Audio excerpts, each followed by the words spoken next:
Assalamualaikum warahmatullahi wabarakatuh. Perkenalkan, nama saya Karastika. Di sini saya akan menyampaikan materi mengenai specific issue on developmental disability, autism, including new strategies in testing, diagnosis, and treatment, atau masalah khusus pada disabilitas perkembangan autisme, termasuk strategi baru dalam pengujian, diagnosis, dan perawatan. Anak-anak dengan ASD tidak diidentifikasi oleh fitur fisik, keterampilan motorik, atau melalui interaksi singkat. Gangguan ini tidak selalu terlihat jelas pada anak kecil, namun dengan tingkat prevalensi pada satu kejadian untuk setiap 110 anak, satu atau lebih anak yang diamati dapat menderita ASD. Sekelompok cacat perkembangan dengan gejala yang biasanya muncul sebelum usia 3 tahun. Kemudian yang selanjutnya mendefinisikan gangguan spektrum autis atau ASD. ASD berkisar dalam jumlah dan jenis gejala dan digambarkan sebagai spektrum yang berkisar pada kontinum dari ringan hingga berat. Untuk menerima diagnosis ASD, gangguan interaksi sosial dan komunikasi serta pola perilaku, minat atau permainan yang terbatas, berulang dan stereotipik harus dibuktikan dalam 3 tahun pertama kehidupan. Penelitian juga menunjukkan bahwa gejala ini dapat berubah dari waktu ke waktu. Kemudian, autisme sendiri gangguan perkembangan saraf yang kompleks. Ini digambarkan sebagai kondisi seumur hidup tanpa obat yang diketahui. Para ilmuwan telah menunjukkan bahwa genetika berperan, tetapi sementara banyak kelainan kromosom dan genetik yang berbeda telah diidentifikasi.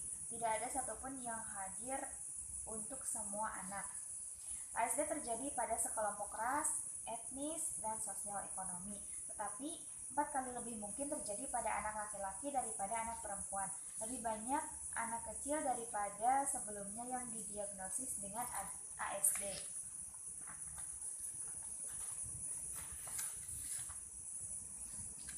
Defisit inti ASD dan hasil atau core deficit of ASD and outcome.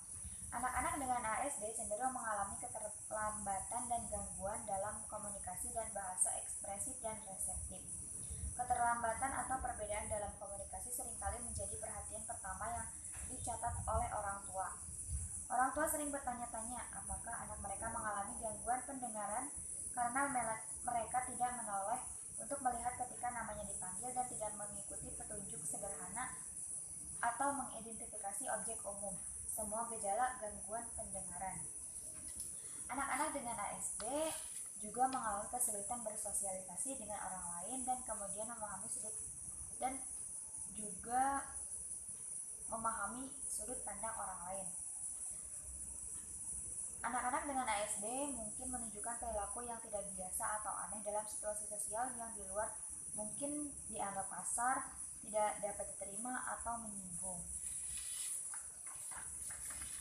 Kompetensi komunikatif menjadi faktor utama yang menentukan sejauh mana individu dengan ASD dapat mengembangkan hubungan dengan orang lain dan berpartisipasi dalam kegiatan dan rutinitas sehari-hari di sekolah, rumah, dan di masyarakat.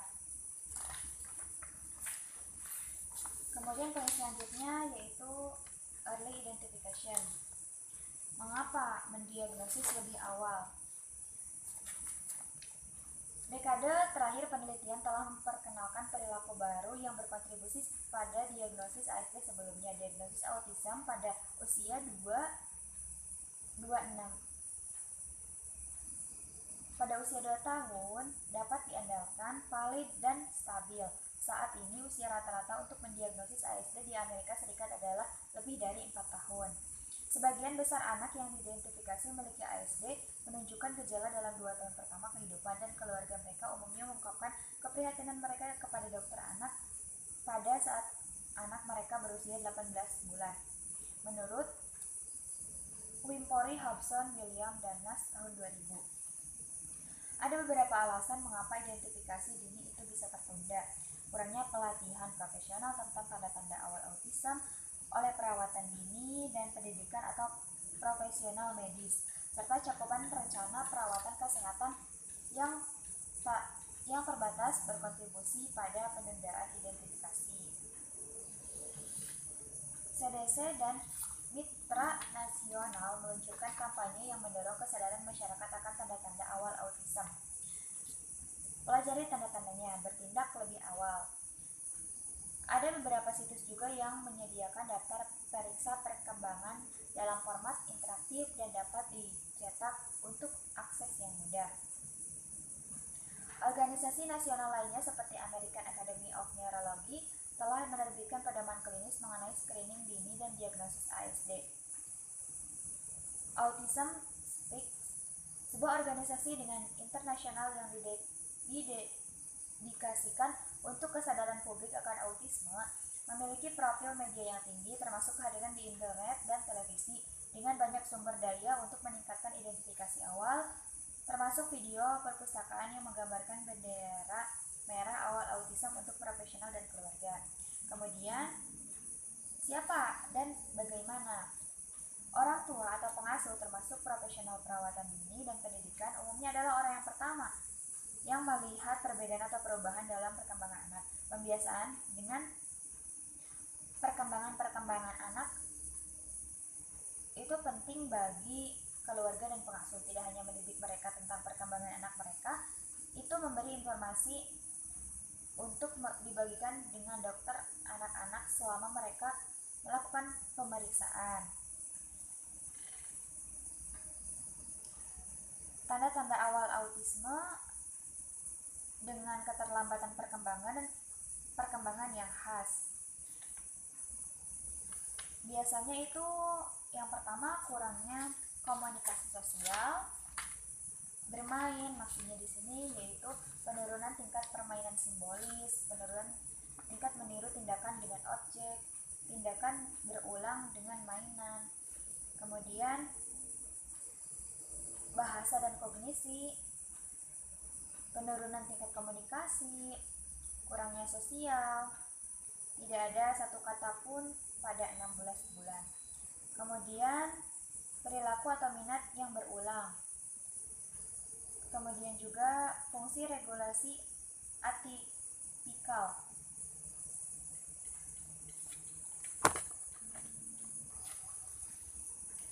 Instrumen penyaringan perkembangan yang khas berkonsentrasi pada 5 bidang utama perkembangan. Yang pertama, motorik kasar, motorik halus, adaptif, komunikasi sosial, termasuk bahasa wicara dan kognisi. Umumnya autisme mempengaruhi kemampuan komunikasi sosial, kognitif, dan motorik, termasuk sensorik anak. Anak usia 18 bulan diharapkan sering berkomunikasi melalui gerak tubuh dan vokalisasi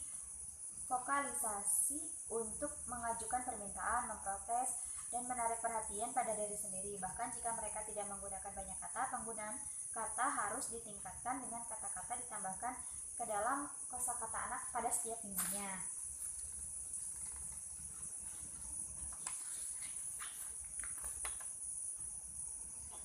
Alat penyaringan, the screening tools. Autisme didefinisikan oleh perkembangan atipikal di bidang utama interaksi sosial, komunikasi, dan perilaku atau minat yang berulang dan stereotipik, dan banyak perilaku terdiri dari masing-masing domain. Kapan untuk melakukan screening? Lebih awal lebih baik. Mengidentifikasi anak autis dan memulai intervensi dalam 3 tahun pertama kehidupan akan memiliki dampak yang lebih besar daripada hasil anak dan keluarga menunggu sampai anak usia sekolah. Poin yang selanjutnya yaitu diagnosis. Siapa yang ada di dalam tim? Anggota tim dapat mencakup anak dan keluarga, ahli patologi, bicara bahasa, psikolog perkembangan, dokter anak, ahli saraf, guru atau pendidik, dan terapis perkembangan lainnya. Anggota tim memainkan peran yang berbeda pada waktu yang berbeda, namun inti dari tim ini adalah anak dan keluarga. Apa peran keluarga dan pengasuh? Orang tua atau pengasuh adalah ahlinya bagi anak. Mereka paling tahu dan mengerti anak mereka. Oleh karena itu, peran orang tua sangat vital dalam menegakkan diagnosis autism. Pengasuh juga memberikan informasi yang kaya dan berlimpah tentang perkembangan anak mereka dan mampu saat mereka dan perilaku saat ini ketika ditawarkan kesempatan untuk berpartisipasi melalui metode yang mendukung keragaman budaya dan bahasa mereka. Apa yang dilakukan oleh tim?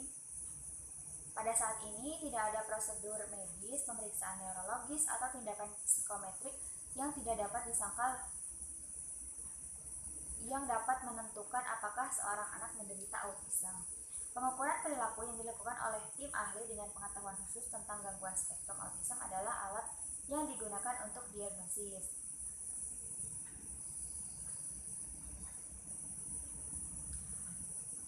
Semakin banyak penelitian yang menunjukkan bahwa diagnosis pada usia 2 tahun akurat dan stabil jika diselesaikan oleh tim yang berpengalaman.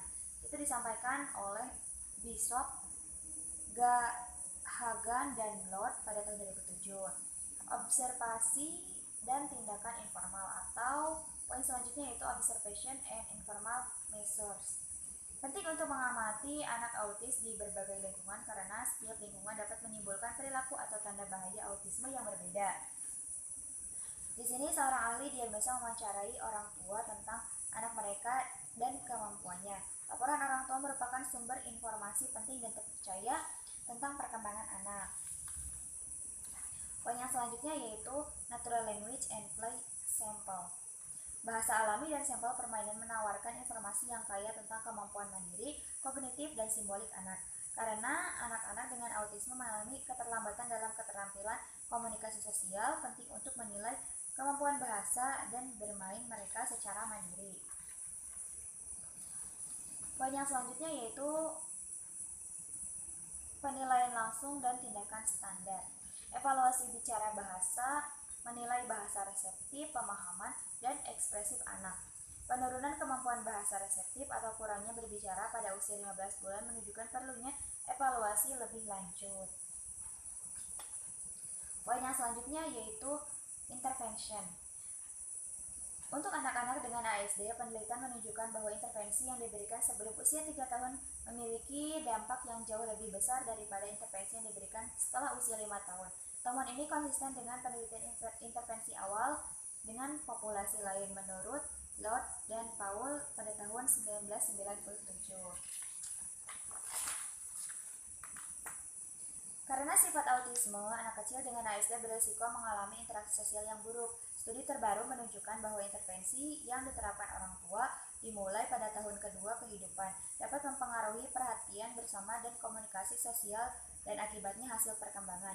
Intervensi dini memberi anak-anak kesempatan dan dukungan untuk berinteraksi dengan pengasuh mereka dalam rutinitas dan kegiatan sehari-hari yang fungsional. Poin yang selanjutnya yaitu prinsip untuk mendukung anak kecil dengan ASD dan keluarganya. Yang pertama, anak dengan ASD adalah anak pertama dan utama. Mereka adalah anggota keluarga dan mereka hidup dalam komunitas. Anak-anak dengan ASD memiliki banyak kesamaan dengan anak-anak lain. Mereka memiliki atribut fisik, kepribadian, minat, dan cara unik untuk mendapatkan perhatian, untuk berbagi informasi, dan untuk menantang pengetahuan atau keterampilan sebagai pengasuh seperti semua anak. Jika hanya fokus pada perbedaan atau gejala ASD, dapat dengan mudah melupakan siapa anak itu.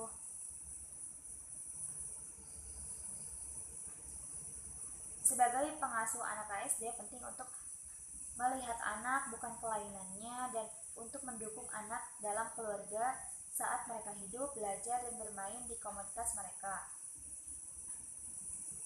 Prinsip yang kedua yaitu mulai sekarang maju mengukur keberhasilan.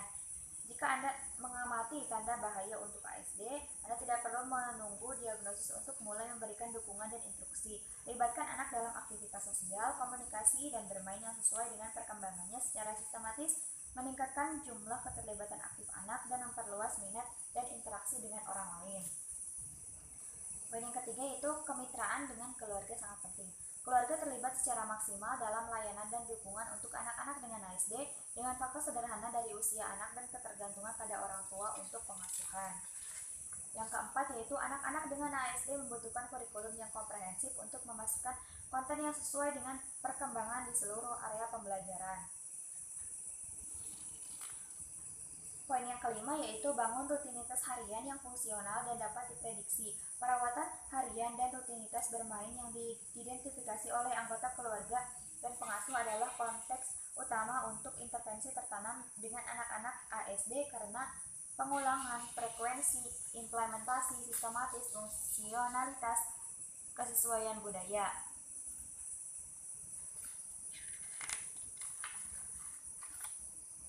Poin yang keenam,